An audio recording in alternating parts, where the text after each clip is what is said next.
अस्सलाम वालेकुम, welcome back to innovate IT zone. आज का हमारा जो वीडियो लेक्चर है वो है वीएम माइग्रेशन के ऊपर। माइग्रेशन के नाम से ही आपको जाहिर है कि एक जगह से दूसरी जगह पर हिजरत कर जाना।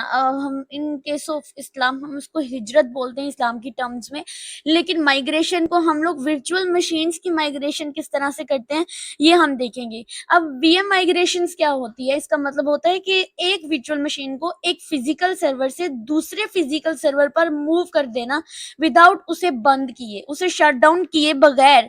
जब हम उसको या फिर उसमें कोई और ऑपरेटिंग सिस्टम को एंटर किए बगैर या उसमें किसी और ऑपरेशंस की इंटरप्शन के बगैर जब हम उसे एक वर्चुअल मशीन को एक वर्चुअल मशीन से किसी दूसरे फिजिकल सर्वर पर अपलोड कर देते हैं, उसको उस पर जो है वो शेयर कर देते हैं या शिफ्ट कर देते हैं, तो उस प्रोसेस को हम लोग क्या बोलते हैं, हमारी वीएम माइग्रेशन हो रही है। फॉर एग्जांपल इसको हम समझते हैं, ये आपका लैपटॉप है, ठीक है। हर एक में मैं आपको लैपटॉप की एग्जांपल ही दे रही हूँ बिकॉज सारा सिस्टम पर ही काम होता है। आप पीसी भी ले सकते हैं।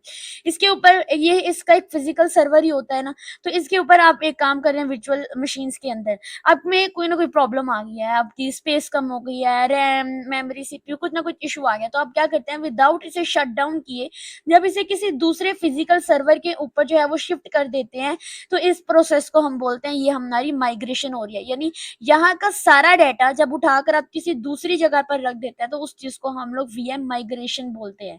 और हमारे पास वीएम माइग्रेशन क्यों जरूरी होती है, हम क्यों करते हैं, इससे पहले मैं आप लोगों को एक एग्जांपल दूंगी। समझिए कि आपके पास 3 सर्वर है, एक सर्वर ए है, एक सर्वर बी है, एक सर्वर सी है, ठीक है। यहाँ पे मैं आपको ड्रॉ कर देती हूँ, ये आपका सर्वर है ए, ठीक है। इसी तरह से आपके पास ये सर्वर है जो कि है सर्वर बी। इसी तरह आपके पास एक सर्वर है सर्वर सी। अब सर्वर जो ए है, फॉर एग्जांपल इसके अंदर कोई ना कोई प्रॉब्लम आ गई है, ठीक है, या ये बहुत ज्यादा हीट अप हो गया है। यहाँ पे एडमिन क्या करता है, इसको मेंटेन करने के लिए अब ये क्या करेगा, विदाउट इसको शट डाउन किए, इसको यानी इस सर्वर को शट डाउन किए, इसका सारा डाटा उठाकर सर्वर बी पर शिफ्ट कर देगा, ठीक है, या फिर वो सर्वर सी पर शिफ्ट कर देगा। तो इस प्रोसेस को हम लोग अपनी वीएम माइग्रेशन बोलते हैं। ये एग्जांपल आप लिख भी सकते हैं अपनी वीएम माइग्रेशन की डेफिनेशन के बाद। अब ये 3 सर्वर लेंगे और सर्वर ए या तो हीट अप हो गया या उसमें कोई प्रॉब्लम आ गई है, तो आप उसका डाटा सारा का सारा शिफ्ट कर देंगे।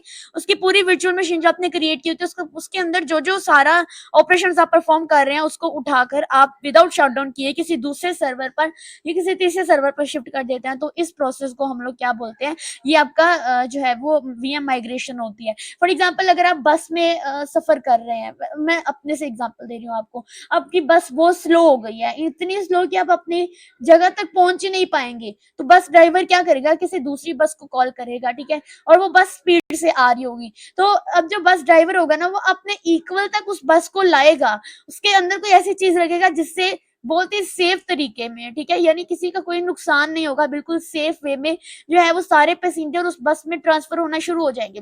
यानी जो पहले वाली बस है वो बिल्कुल स्लो स्लो चल रही है, वो रुकी नहीं है, वो बंद नहीं हुई, शट डाउन नहीं हुई। दूसरी बस में जो पैसेंजर है वो फटाफट से ट्रांसफर हो रहे हैं और जल्दी जल्दी से हो रहे हैं, फास्टर हो रहे हैं। तो वो बस रहती है उन सारे पैसेंजर को लेकर चली जाती है। तो पहली वाली जो होती है, चाहे तो आप उसको शट डाउन कर दें। ये पूरा प्रोसेस जो होता है वीएम माइग्रेशन का होता है। और जो मैंने आपको बस की एग्जांपल से दी है, बिल्कुल ये रियल लाइफ एग्जांपल से रिलेट कर रहे हैं। एक्चुअल में ऐसा होता नहीं, लेकिन एक एग्जांपल के तौर पर इसको हम लोग लाइव वीएम माइग्रेशन भी बोलते हैं। अब इसके जो प्रोसेस होते हैं इसको देख लेते हैं। इसके प्रोसेस में सबसे पहले आता है कि आपने जो सोर्सेज होते हैं सर्वर्स के वो आइडेंटिफाई करने हैं। यानी अभी इस वक्त आपकी वर्चुअल मशीन किस सर्वर के ऊपर रन कर रही है आपने उसको देखना है। फिर आपने एक टारगेट सर्वर जो होता है उसको सिलेक्ट करना है जिसमें आपने अपने वीएम माइग्रेशन करनी है, ठीक है। ये आपका डेस्टिनेशन होता है, ये आपका सोर्स होता है। उसके बाद अपने रिसोर्सेज को वेरीफाई करने हैं कि जो रिसोर्सेज आपको अवेलेबल हैं, क्या जो आपको चाहिए हैं, क्या वो आपके जो टारगेट सर्वर है क्या उस पे अवेलेबल हैं। उसके बाद आपने इनिशिएट माइग्रेशन टूल, इसके लिए आपने कोई भी माइग्रेशन टूल जैसे वीएम मोशन है, हाइपर वी, लाइव माइग्रेशन, इन सब का आप यूज कर सकते हैं। उसके अलावा आपने क्या करना है, जो भी मेमोरी और डिस्क स्टेट होते हैं, जो कि इसके अंदर ही सारा डाटा होता है, आपने इसको ट्रांसफर कर देना है किसी दूसरे सर्वर के ऊपर। फिर जब आपने फाइनल स्विच ओवर करना है, तो आपका पूरा जो वीएम का एक्टिविटीज होती हैं वो सारी की सारी अब न्यू सर्वर पर जा चुकी है, ठीक है। और इसी तरह से सारे जो काम होते हैं विदाउट किसी भी इंटरप्शन के वो चल रहे हैं। उसके बाद हमारे पास वीएम की कुछ टाइप्स आ जाते हैं जिसको हम डिस्कस करेंगे, जिसमें सबसे पहले आती है कोल्ड माइग्रेशन। इसमें क्या होता है कि आपको अपने सर्वर को बंद करना पड़ता है, उसको शट डाउन करना पड़ता है। तो जब आप शट डाउन करके पावर ऑफ करके इस तरह सर्वर को ट्रांसफर करते हैं, तो इस चीज को हम लोग बोलते हैं, हमारी ये कोल्ड माइग्रेशन होती है। अब ये कहाँ पर यूज होती है? जहां पर जब डाउन टाइम अलाउ नहीं है, ठीक है, और जब आपका वर्कलोड बहुत ज्यादा हो जाता है, जब नहीं सॉरी, यहाँ पर आपको कोल्ड ट्रांसफर की जरूरत तब होती है जब आपका वीएम चल नहीं रहा होता, बार बार बंद हो रहा होता है, ठीक है।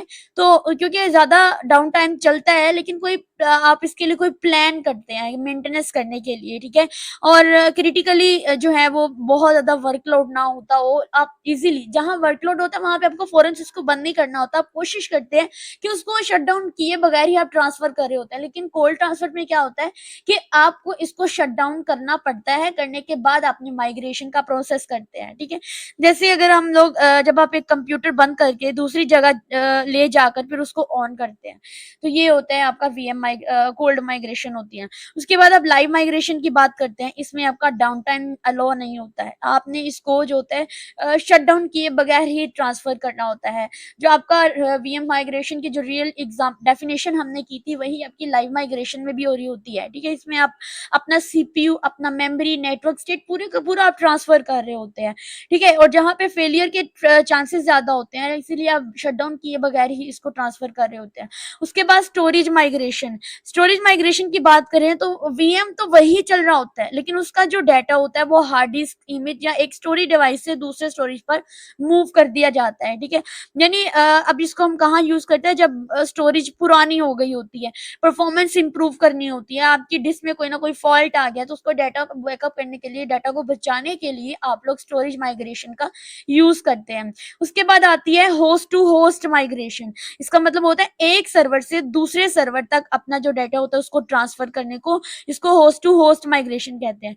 तो वीएम जो होता है वो एक फिजिकली होस्ट से जब दूसरे पर माइग्रेट करता है, तो इसमें इसमें या तो आपका कोल्ड या तो लाइव या स्टोरेज माइग्रेशन का यूज हो सकता है। आप किसी भी माइग्रेशन का यूज कर सकते हैं फोर्थ टाइप में, ठीक है। यानी जब एक सर्वर का यूज होता है जब वो बहुत बिजी हो जाता है, या लोड बैलेंसिंग करनी होती है, या क्लस्टर या क्लाउड इन्वायरमेंट आपका चल रहा होता है, तब आपको इसकी जरूरत पड़ती है।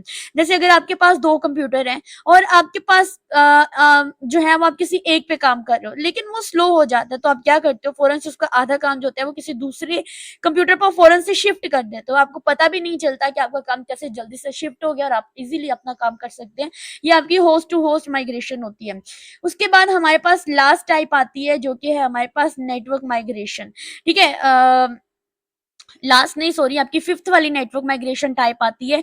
इसमें इसका मतलब क्या होता है कि आपने वीएम जो वर्चुअल मशीन होती है उसका नेटवर्क एड्रेस पर मूव करना होता है। यानी नेटवर्क लोकेशन आप इसके अंदर चेंज कर देते हैं। जैसे एक सबनेट से आप दूसरे सबनेट में इसको कन्वर्ट कर देते हैं। बेसिकली आईपी चेंज हो सकती है या नेटवर्क सेटिंग आपको एडजस्ट करनी पड़ती है। तो इसको हम कब यूज करते हैं? जब डाटा सेंटर रीलोकेट करना होता है, जब वीपीएन या हाइब्रिड क्लाउड सेटअप करना पड़ता है, जब सिक्योरिटी रीजंस की वजह से अलग नेटवर्क पर इसको शिफ्ट करना पड़ता है, तो ये आपकी नेटवर्क माइग्रेशन होती है।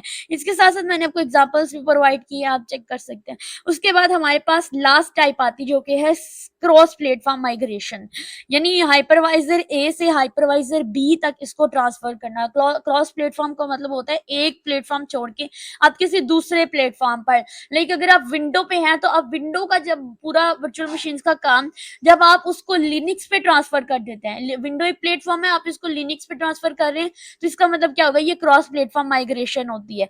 तो इसमें यही होता है कि जब आप एक हाइपरवाइजर से यानी विंडो से जब आप लिनक्स पे दूसरे हाइपरवाइजर पे माइग्रेट करते हैं, तो ये आपकी क्या होती है? यानी सॉरी, ये तो आपके ऑपरेटिंग सिस्टम थे। हाइपरवाइजर का मतलब होता है कि जब आप वीएम वेयर है आपका, जब आप उसको हाइपर वी जो सॉफ्टवेयर होता है उसके अंदर आप उसको ट्रांसफर कर देते हैं, तो ये आपकी क्रॉस प्लेटफॉर्म माइग्रेशन होती है। अब इसमें क्या होता है कि जब प्लेटफॉर्म चेंज करना पड़ता है आपको, जब आपकी वेंडर लॉक को अवॉइड करना होता है, जब आप नई टेक्नोलॉजी को अडॉप्ट करते हैं तो तब आपको इस चीज़ को क्रॉस प्लेटफ़ॉर्म माइग्रेशन करनी पड़ती है। जैसे मैंने आपको बताया विंडोज़ से आप लिनक्स पे माइग्रेट कर सकते हैं और आपकी ऐप्स और डाटा जो होती है वो सारी की सारी उस प्लेटफ़ॉर्म पे शिफ्ट हो जाती है। तो ये सारा आपका क्रॉस प्लेटफ़ॉर्म माइग्रेशन था। ठीक है? अब नेक्स्ट टॉपिक जो हम लोग पढ़ेंगे डाटा सेंटर से रिलेटेड है, उसका लेक्चर नंबर 9 एंड 10 में इसको क्लियर करेंगे क्योंकि वो बहुत ही ज़्यादा और मोस्ट फ्रीक्वेंटली आस्क्ड क्वेश्चन होता है, बहुत इंपॉर्टेंट होता है, उसको जानना आपके लिए बहुत ज़रूरी होता है। तो ये टॉपिक भी आपने अपने लॉन्ग क्वेश्चन वाइज़ करने हैं, इसमें आपने सबसे पहले वीएम माइग्रेशन की डेफिनेशन करनी है, उसकी एग्ज़ाम्पल करनी है, देन उसके बाद आप उसकी टाइप्स को कर सकते हैं और उसके सारा काम करने का तरीका या उसके की कंपोनेंट्स होते हैं वो आप कर सकते हैं।